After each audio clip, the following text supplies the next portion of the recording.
Hello and welcome to a brand new episode of Sportscast Jersey. Today we are joined by a man well known within the sporting community of Jersey, especially the football community, James Scott. How are you doing, James? Yeah, really good, Dan. Thanks. Another busy weekend for me this weekend with the Jersey Scottish Juniors down at St Clement's tournament.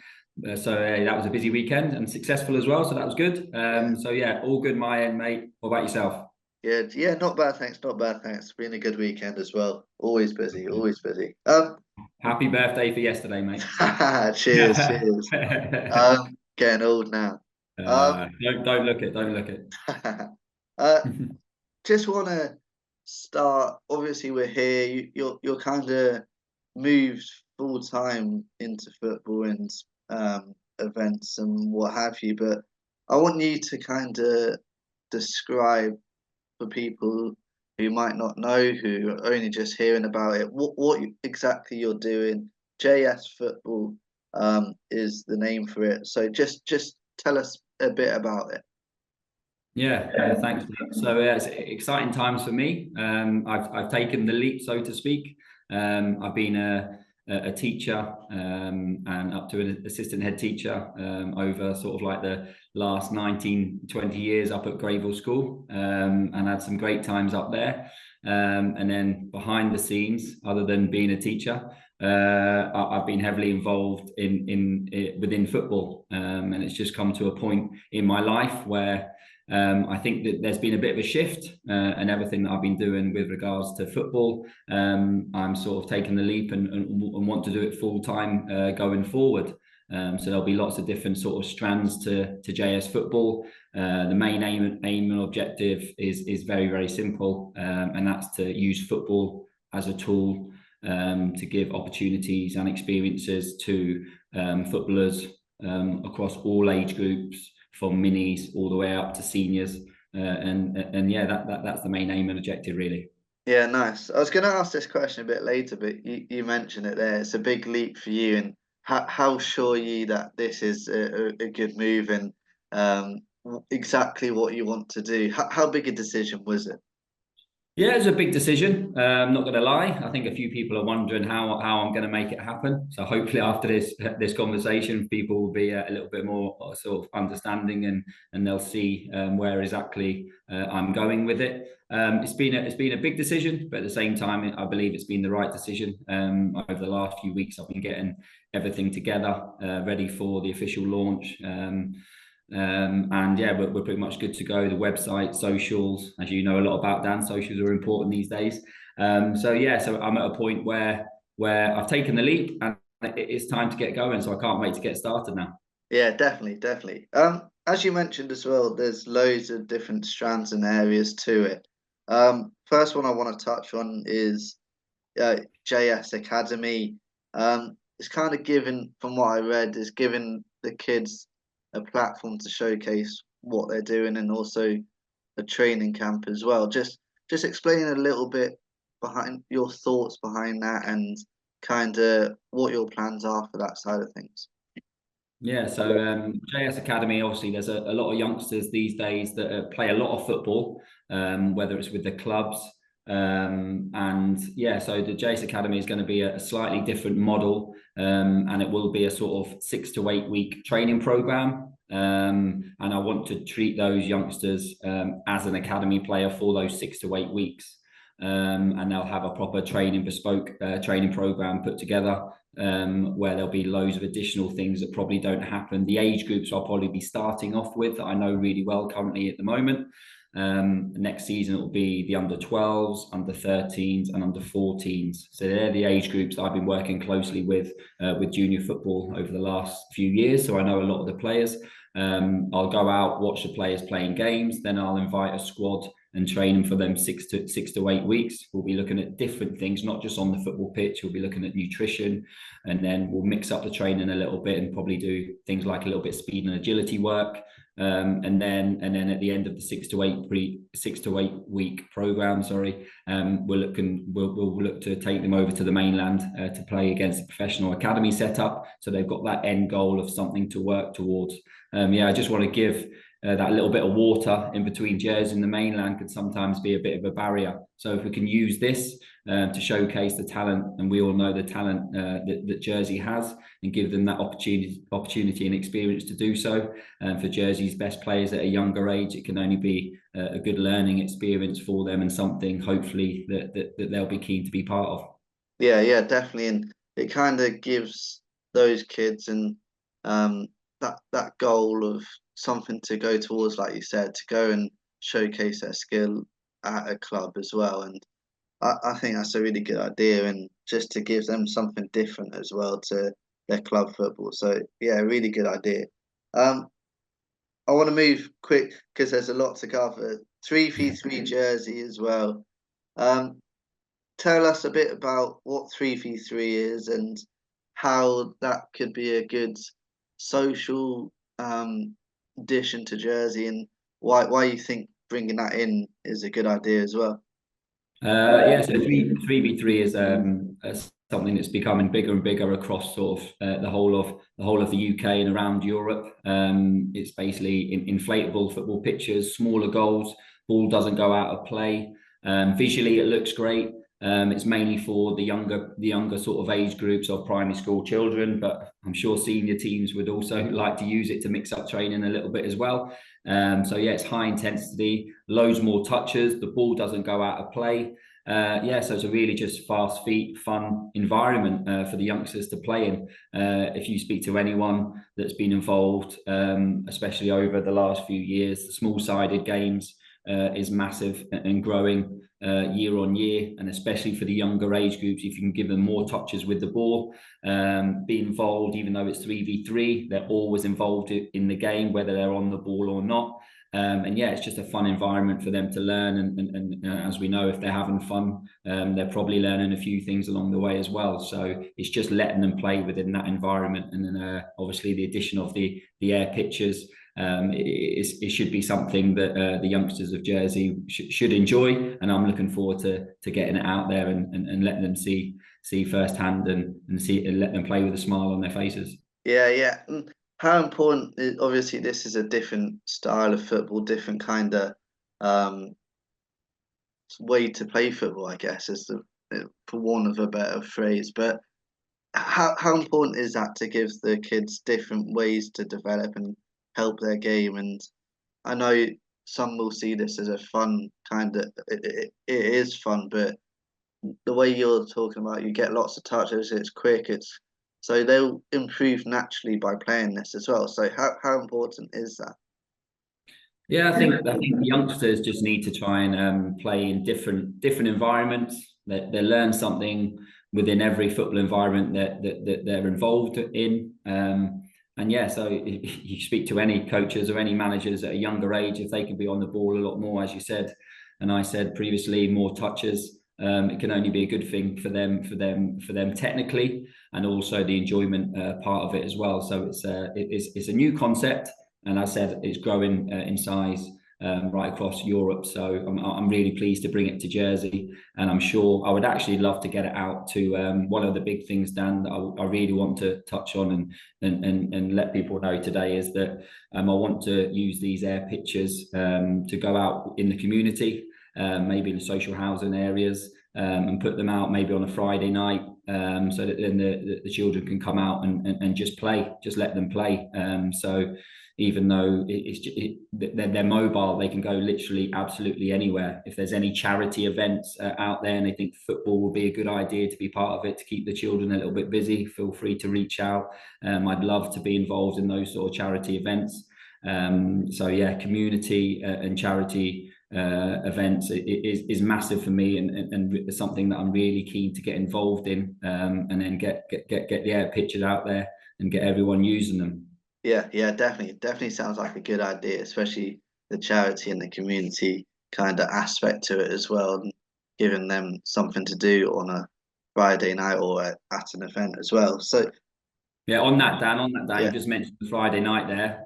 It's coming up over the summer holidays. I managed to secure Hope Valley 3G pitch, and I'm going to invite boys and girls aged in school years 10 and 11 to come up on a Friday night, and it would just be a very simple bibs and ball community project where they come up on a Friday night for 8 weeks right over the summer holidays, and they just literally give them the bibs out, put the ball in the middle, and just let them play, because they need something. These youngsters need something to do, especially on a Friday night. So that's sort of like a project that I'm going to get up and running over the summer period. Again, giving back to the sort of community. And again, it's just giving them an opportunity, using football as a tool, as you'll keep hearing me saying, to give them an opportunity, and that sort of teenage sort of age group needs something to do. So I'm looking forward to them bibs and ball session with all those youngsters as well. Yeah, sounds good. How important do you think? Obviously, you've seen it through teaching as well. You've seen it through the coaching that you do. How important is the physical activity, and both for health, but also for socially as well, for these kids to go out there and play football, play any sport? How important is that side of things? Yeah, it's massively, massively important. When I was a teenager, I mean, when I was a young lad, I just used to go to the parade park. Me and a group of my friends used to pick them up on the way, tap on their door, say, do you want to come for a kickabout? And literally every day after school, Saturday, Sunday, we were up at the parade park playing football. And that's how I got to know a lot of my friends who are still close friends with me to this day. And we still talk about those good days with the Parade Rovers. So anything that like that, there doesn't seem to be as many youngsters doing that these days.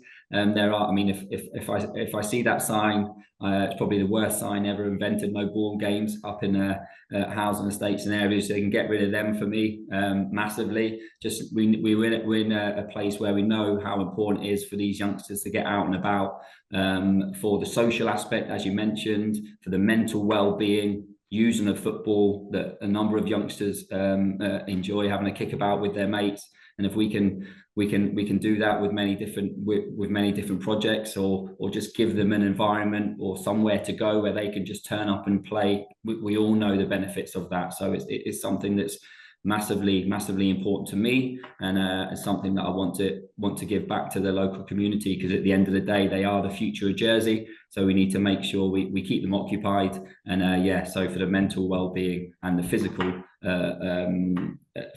obviously, that's massively important, the physical element as well. So they're getting a bit of exercise out in the fresh air as well. It's huge and beneficial in so many ways. Yeah, definitely. I want to move on to the next kind of strand that I read, and it was the tournaments. Obviously, you already organise lots of tournaments for the kids' side of things, but this will be for adults as well, and for everyone involved in football, won't it? Yeah, so basically tournaments, we all know everyone loves a tournament, and there are lots and lots of tournaments for minis and juniors and everything like that, and then lots of different clubs do some great work to get that up and running. As I mentioned at the very start there, this weekend we were at St Clement's, and Gary and the rest of the volunteers down at St Clement's have put on such a great event, and it's one of the highlights of the football season for the youngsters. And then I know a number of different clubs organise their own tournaments and football festivals, which is great. So there's a lot of opportunities for these youngsters to get involved in them, and a lot of the clubs do like to get their children involved in those, which is great. So I do feel like the adults sometimes are a little bit left out, apart from the odd charity event here and there. So I'd like to try and get some tournaments up and running, probably small-sided tournaments or 5-6-side tournaments for adults as well. Maybe with a little bit of a twist, Dan, you're probably the first to hear this. So I want to organise an adults event where there's a bit of prize money. Everyone's ears will perk up when they hear that. A bit of prize money for the winners of the tournament, but actually with a new concept as well. So it will probably be an adult tournament where a number of teams will be involved and enter, and they'll play group stages initially, and then they'll go on to the knockout stage. But the knockout stage will have a little bit of a twist. And every game will finish with a goal. Okay, nice.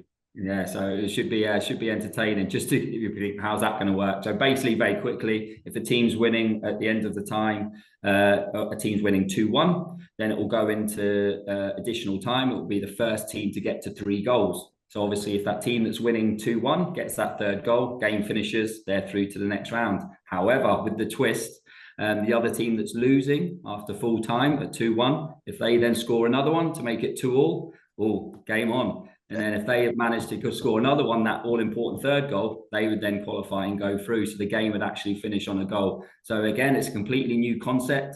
I think it would be entertaining as well. And I'm sure everyone would be massively keen on getting that prize money at the end of it as well. So it gives it that little bit of competitive edge as well. But yeah, it's something a little bit different. You don't get many football games that finish on a goal, so there'd be absolute scenes, I'm sure. So yeah, that's something for the adults to look forward to. And it's junior and minis football. There's loads going on, but let's give a little bit to the senior players as well. Nah, sounds really good, and I think a lot of people will be interested in doing that because, like you say, they got their club football. They got maybe there's not much out there for tournaments wise for the adults. So I think that's a great idea, and just to get something going again for them, and they'll definitely be interested. I would have thought anyway. Yeah, and actually, it'll be just good. A lot of players, I know that they play with their mates, maybe with their clubs, but a group of, if it's a five-side tournament and 5 mates play together in the tournament, but they all play for different clubs, but they all come together and play for within the tournament. I think that's massively important as well. So it would be definitely something a little bit different. And as you say, I think it will be something that would go down well with the senior players. So watch your space.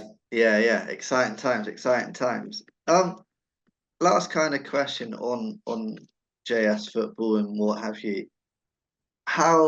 What are your kind of main goals for it? You touched on it at the start, but just to reiterate again, just what your main goals are for it, and what you're looking to kind of do for the football community as well by starting JS football.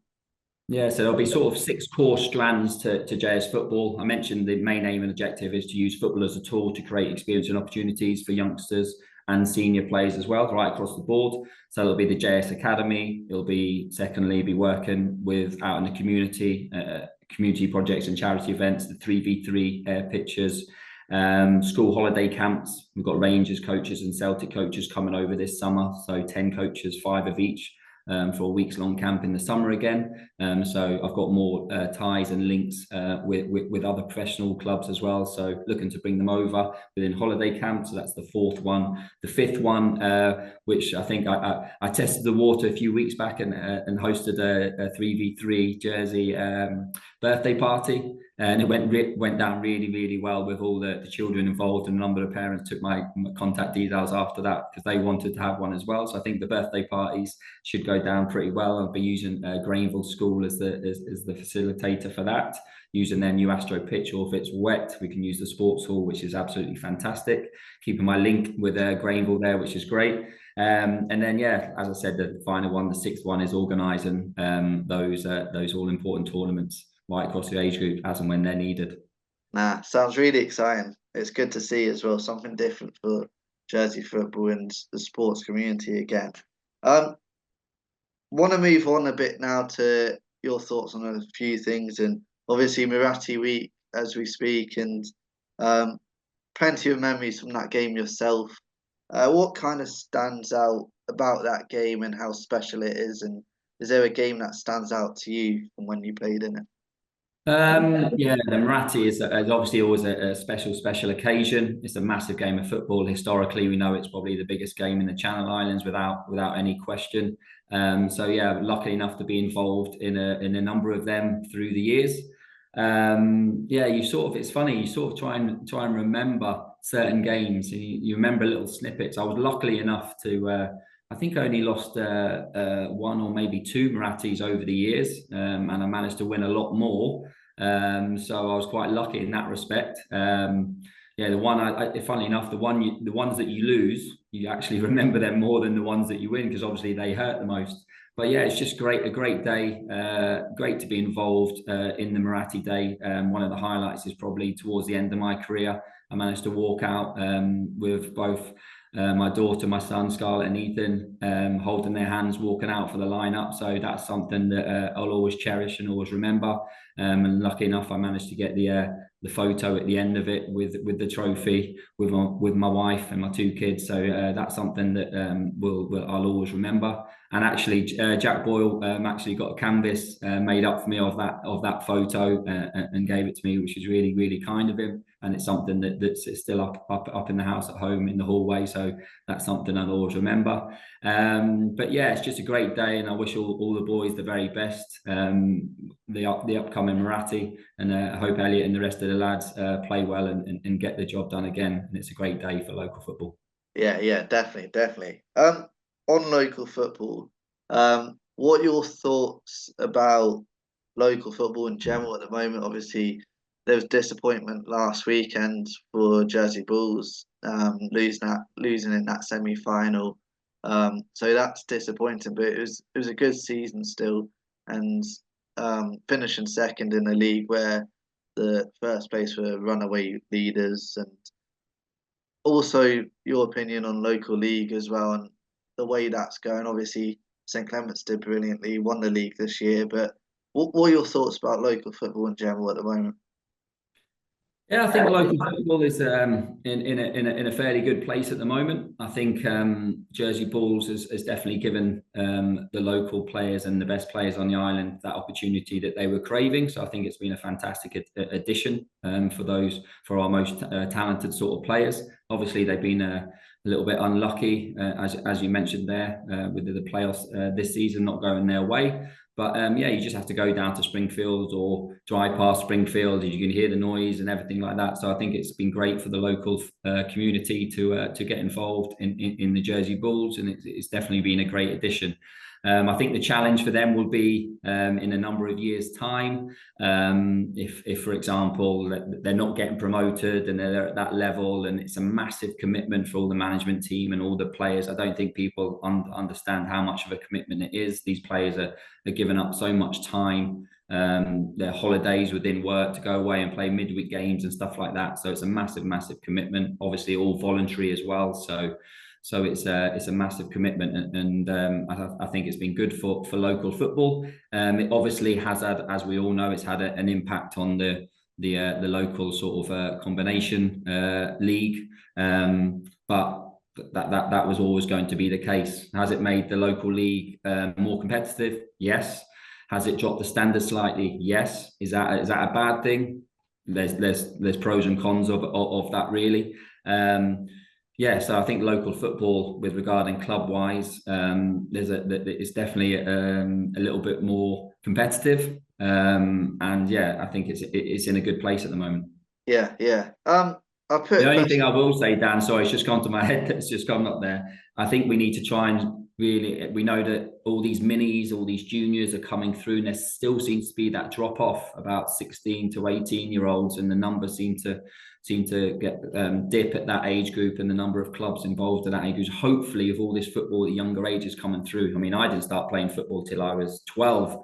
With Jersey Scottish many years ago, but now they start when they're 5 or 6. So hopefully we'll see that year on year, and those numbers increase. And we need to be careful of that drop off at that sort of 16 to 18 age group. That's one thing I think that needs to be looked at, and something that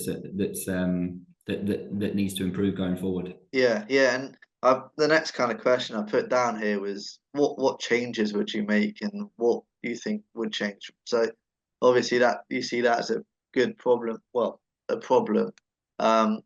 So how do you think we can keep them in the sport, and how can we entice them in not to go? Obviously, uni's like one of the biggest not issues, but reasons why people do leave local league. But how do you think we can keep those who are on island in the game? Yeah, as you said, university is a big thing at that sort of age. You do go off island, and any youngster that goes off island to university is a great life experience in itself. So obviously, that's their priority at that moment in time. But yeah, just trying to keep the youngsters enjoying their football, and that's it. Just enjoyment. If they're not enjoying what they're doing for whatever reason, then there's obviously an issue there. Obviously, the way that Jersey is, it can be a case of there are 1 or 2 teams that are winning everything at certain age groups, and it's always sort of been that way. So if there's any way possible that we can get the best players across the clubs, so it's a little bit more challenging, rather than one or two teams winning absolutely everything, that would be great. It's not an easy task. There's no easy fix for that, I'll be honest with you.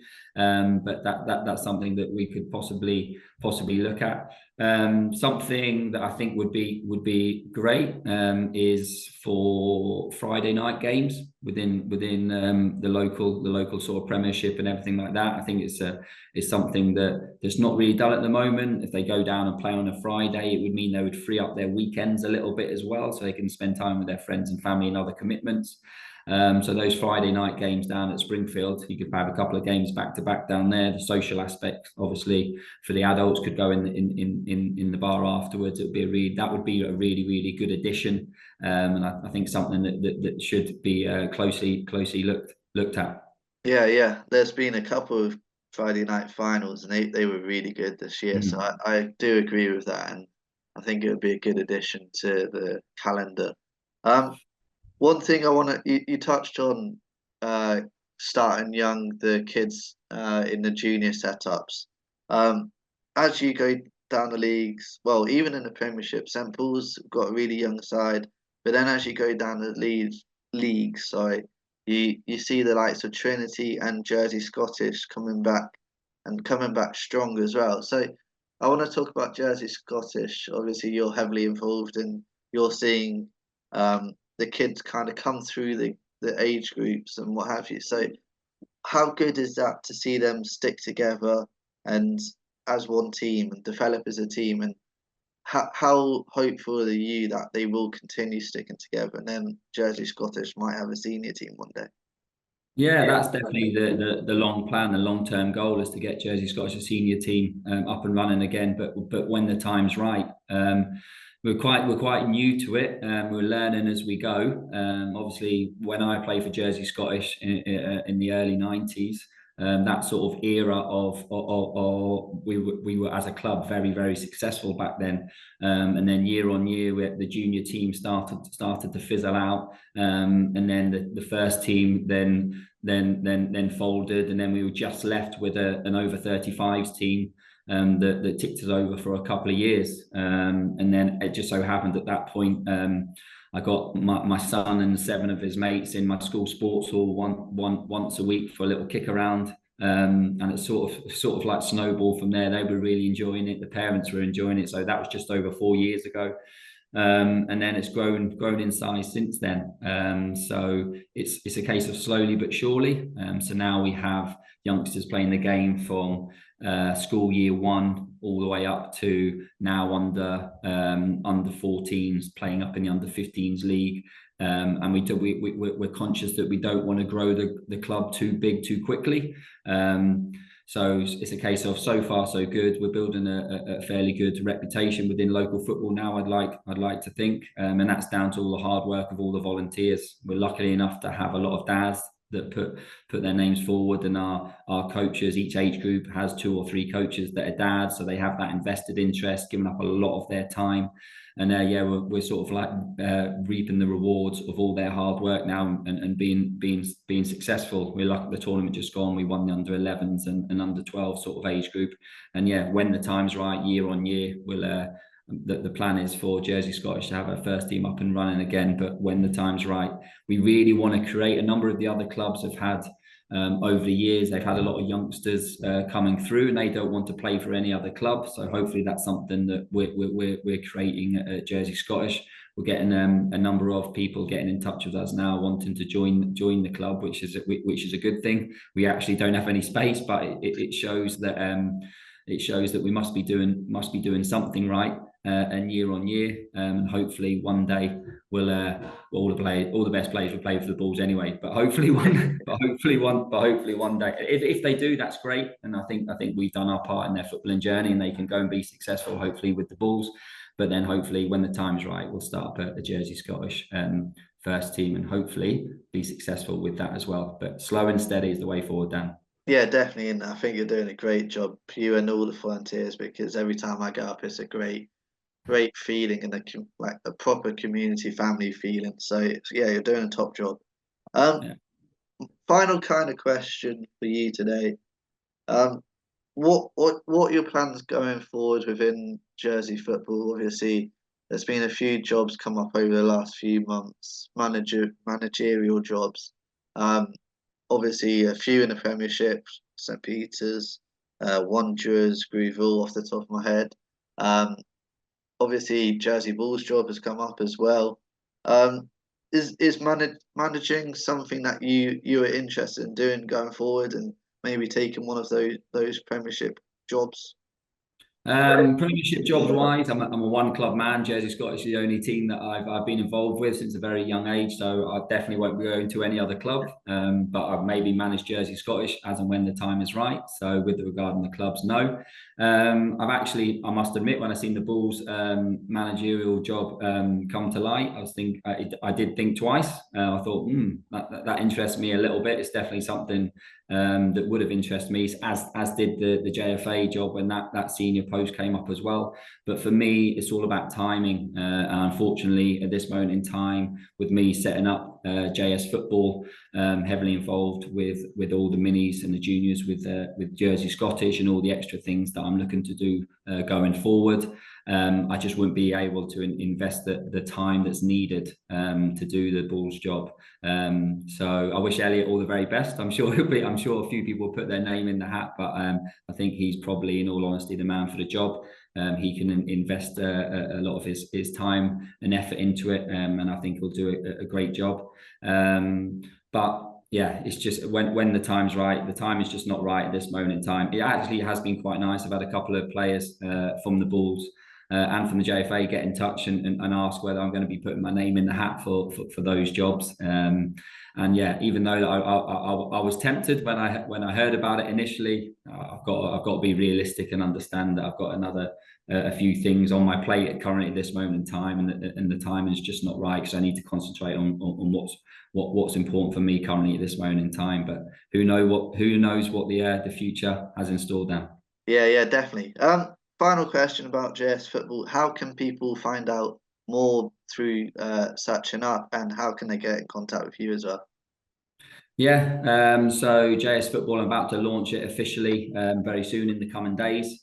So I've got a website, jsfootball.je. Anybody can go on there and have a little nose and have a little look and see the sort of things that I'll be doing. And feel free, they can get in contact with me via that. Social medias as well, on Instagram and Twitter, so they can have a little touch base with me on there as well. I'll be releasing certain things that I'll be doing just to get the word out. Jersey's only a small place, especially within the football community. I'm sure word will get out fairly soon. But yeah, look on the website, keep an eye out for the socials, get in touch, and yeah, hopefully there'll be a lot of youngsters and adults running around after a football with a smile on their face, and that's my main aim and objective. Amazing, James. Good job as always, and good luck with it all. It sounds exciting, and it's something new, as I said, for football and sporting community. So that's always exciting, in my opinion. So yeah, well done, and good luck with it all. Thanks, Dan. Really appreciate it. It's great to catch up as always. You're doing a great job for local sport as well, mate. So just keep doing what you're doing. Top man, top man. Thank you for coming on, and thank you to everyone who's watched or listened to this episode. Another episode of Sportscast Jersey is coming soon.